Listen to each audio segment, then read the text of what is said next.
बिस्मिल्लाहिर्रहमानिर्रहीम।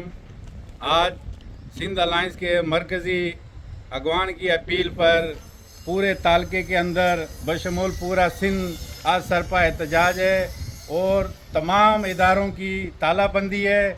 हम इंशाल्लाह हमारी क़यादत को यकीन दहानी कराते हैं, इंशाल्लाह उन्हों का जो भी हुक्म होगा और हम किसी भी कुर्बानी से गुरेज नहीं करेंगे।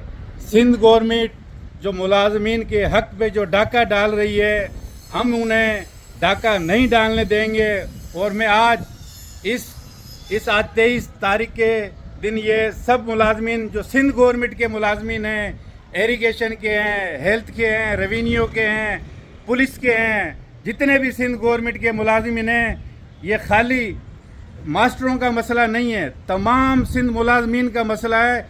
इसलिए इस अलायंस के अंदर शामिल हों और अपनी जहदोजहद को तेज़ करें, वरना आप लोगों का आखिरी के अंदर कोई भी पूरा से हाल नहीं होगा। ये हमारे जो हक़ है, जो हमें मिला है आइन और कानून के तहत मिला है, उस पर ये डाका डालना चाह रहे हैं। हम इन्हें डाका नहीं डालने देंगे और इंशाल्लाह 6 अक्टूबर को कराची के अंदर इंशाल्लाह तारीखी धरना होगा और तमाम मुलाजमीन वहाँ कराची इंशाल्लाह धरने के अंदर पहुँचें।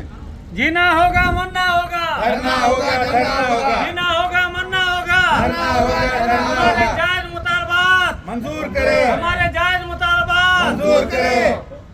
आल सिंध मुलाजम इत्तेहाद जिंदाबाद, आल सिंध मुलाजम इत्तेहाद जिंदाबाद। जुल्म के ज़ाब्ते हम नहीं मानते, जुल्म के ज़ाब्ते हम नहीं मानते। सादा हक इत्तेहाद, सादा हक इत्तेहाद, सादा